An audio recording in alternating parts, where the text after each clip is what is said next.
The moment is here, you can stop your search. It's Comics by Perch. Hey everybody, this is Perch, and I got a simple question for you. What do you want to see? So let me explain a little bit more what that means, and then, have at it in the comments below.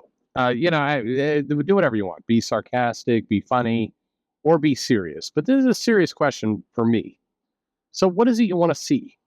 So let's say you could wave a magic wand, and comics are whatever you like your dream. Your dream has come true. They've done everything that you wanted, and you're super excited to be in there buying comics.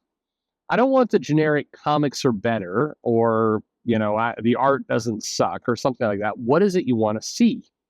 What is the comic tone? What is the mission? What is it you want to see out of those comics? This is a very comic-centric video, by the way. It's not any of that social media bullshit video. This is a comic video. What do you want to see? Your favorite characters. People bitch about the big two all the time. So what is it that you want?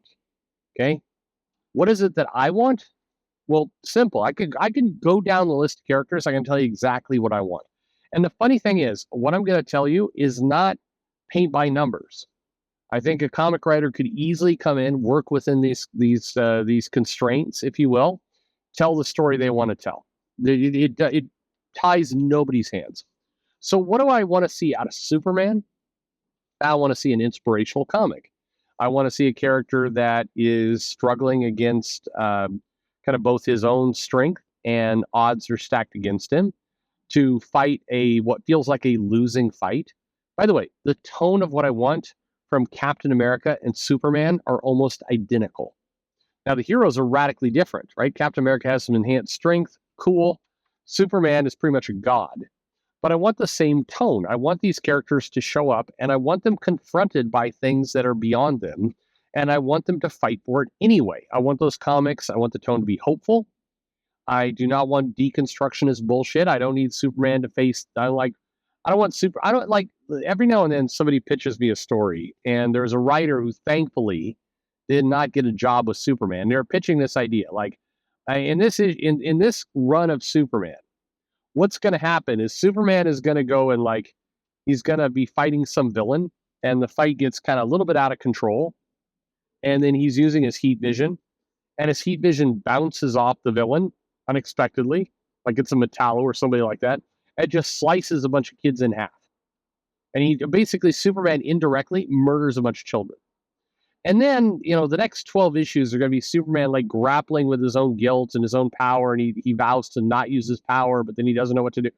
So this person is pitching me the story. By the way, it's a well-known writer who, I'll give you enough clues you could guess it. He's somebody who's a guy, has not written major things for the big two for a while. About 10 plus years ago, he was writing major things for Marvel, but, kind of fell out, tried to do his own thing, didn't really go anywhere. Has done a little bit of DC work, but not really anything for Marvel. Guess the name. Anyway, that was his pitch. That was what he wanted to do for Superman. And I remember hearing that pitch and going, fuck no. That is the absolute worst idea for Superman. I want a hopeful, optimistic, fighting against. I think Superman is at his best when he is flying into a situation where he is almost destined. It's impossible. And you could do that in a number of different ways. Either he's outclassed from a power perspective, or the villain is attacking in multiple different fronts and he can't possibly be everywhere at once, but he's going to try to anyway. Or that is Superman.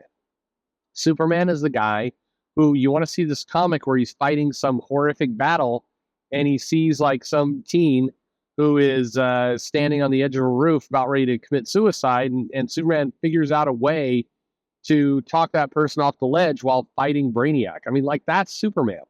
Superman as a character is one who is defying impossible odds to be hopeful, to be optimistic. That's Superman. Captain America, very similar. Captain America is somebody who's you know what?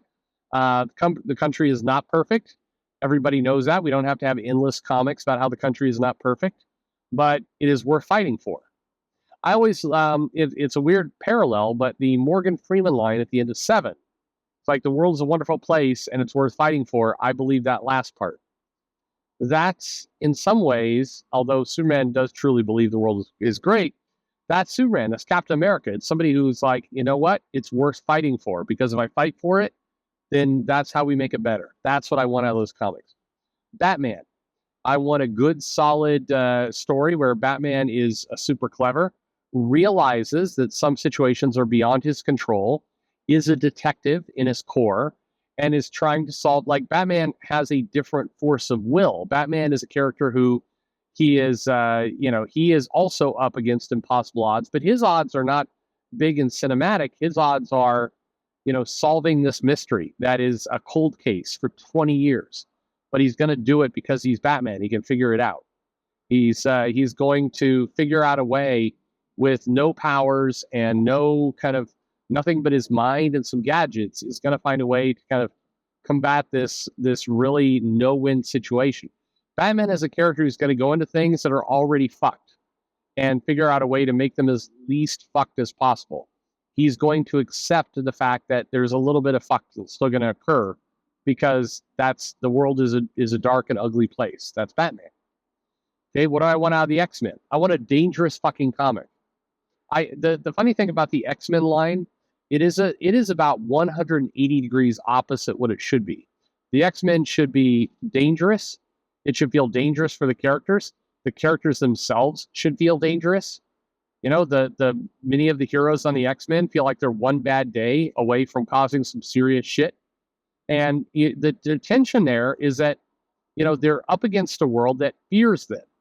And in many cases, because they fear them, they hate them.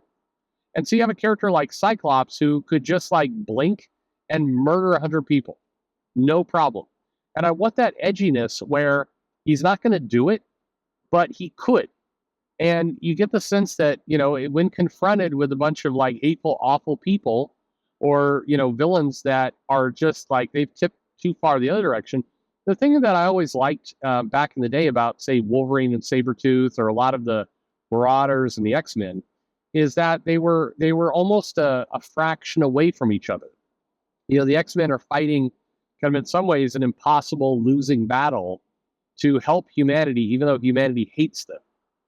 But, if it just goes one direction wrong, if Professor X hadn't been there to teach the right lesson at the right time, many of these characters would be murderers. They'd be out there running around killing people. I don't want by the way, to be clear, I don't want an X-Men that's going around killing people. I want an X-Men that lives in a dangerous world, a world where there is threat of death, where, in addition to fighting villains like a lot of the other superheroes fight, they're also fighting kind of just random hatred and kind of their own doubt. Like, why are we doing this? Having to really kind of grapple with that. If the Avengers were the pop band of the 90s, then the X-Men were the, alt band, not goth. They weren't just sitting around depressed, but they were the ones who were, that was the Trent Reznor of heroes. They're the ones who had some edge to them, who, they're going to do what they do, but there was a hatred there of kind of how the world was treating them. I want a dangerous X-Men. I want an Avengers that is a ragtag group of heroes who aren't well matched for each other. Every now and then, they just did it. Jed McKay just did it in the latest Avengers. It's like, and Bendis popularized this with Mighty Avengers when he did that run. Let's create the perfect team of this personality and this personality. We need a Wolverine, and we need a Berserker, and we need a Thor, and we need that's actually not the right Avengers. The Avengers, in my mind, were a group of heroes that don't necessarily mesh, but they're there together to try and do the right thing. The Justice League, by the way, very similar. Different power sets, different, people who normally they don't match together. You don't look at it and go, well, we're going to need one statistician, and we're going to need one powerhouse, we're going to need one person who can swim in water really fast, and we need another magician to handle magic threats. That's the wrong way to build the Justice League or the Titans or the Avengers. Instead, it's like, you know what? There's a day like, what was the phrase? A day like no other, where there is some shit going down, and, somebody has to stand up and fight for people who can't fight, and to kind of make right situations that were wrong. Thus the name The Avengers. It was not, I The Jed McKay first issue of Avengers is fine. I'm sure it'll be interesting. It read better than a lot of Jason Aaron's run, frankly, to me. But there were lines in it that were just incorrect to me. Again, your mileage may vary. That's fine. But the idea of like the Avengers are there to avenge something that's already happened. No, I disagree. The Avengers is a team that didn't always work together, but somehow figured out a way to combat situations and find a way to have a victory. Justice League, very similar. Slight addition to the Justice League is that they're all also meant to be icons.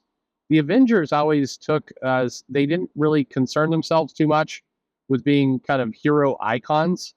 They would do that stuff with the Wasp about let's pay attention to our image and all the rest of that stuff. But I always felt like the best Avengers stories are ones where it's like, hey, we got a job to do. I think Kurt Busiek actually, when he was with George Perez doing the Avengers, that was a pretty goddamn good Avengers. Because it was like, here's a bunch of heroes. They don't all fit together perfectly. And we're here to fight a mission. And there's some threats kind of big and small. And in some cases, we're in the public limelight. Some our heroes are, but that's really not where we're comfortable because we're out there just trying to, give hope to people. I don't know. I could go down the list of every single comic, but I'm curious what you think. So what are you looking for? What is the comic you want? And again, don't be a pussy and go with the, I just want I want the characters to be good. No, that shit. What's the tone you're looking for?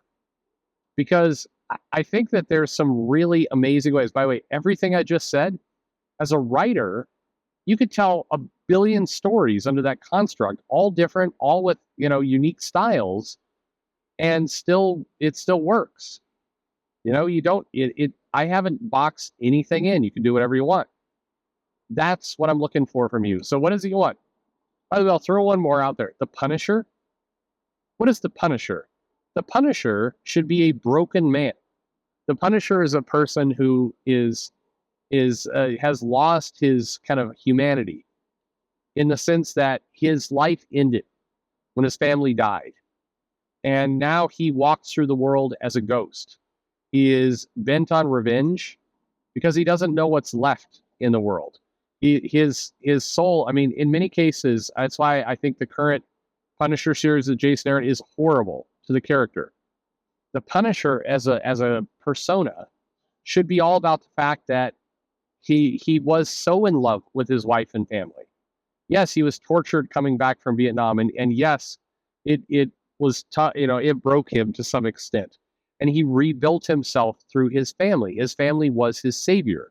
His family was the thing that brought him kind of back into a feeling of normalcy, and he was recovering and he was building himself back up again. And when his family died, a part of him died. And now he doesn't, the Punisher as a character is somewhat suicidal. He is going through life as a ghost. He's going through life like John Wick, if you will. That's in many cases a decent version of the fight. He's somebody who, he doesn't want to, he's not going to go out and kill himself. He's not suicidal in that sense, but he doesn't feel alive anymore. He feels the need to enact vengeance. He feels the need to somehow reconnect with this kind of core piece of him. So a recent run that basically takes the family away is anyway. You tell me what you want in the comments below. What's the comic you want? What's it look like? What's it sound like? What's the tone? Let me know your perfect scenario. What's it look like? Thanks for listening.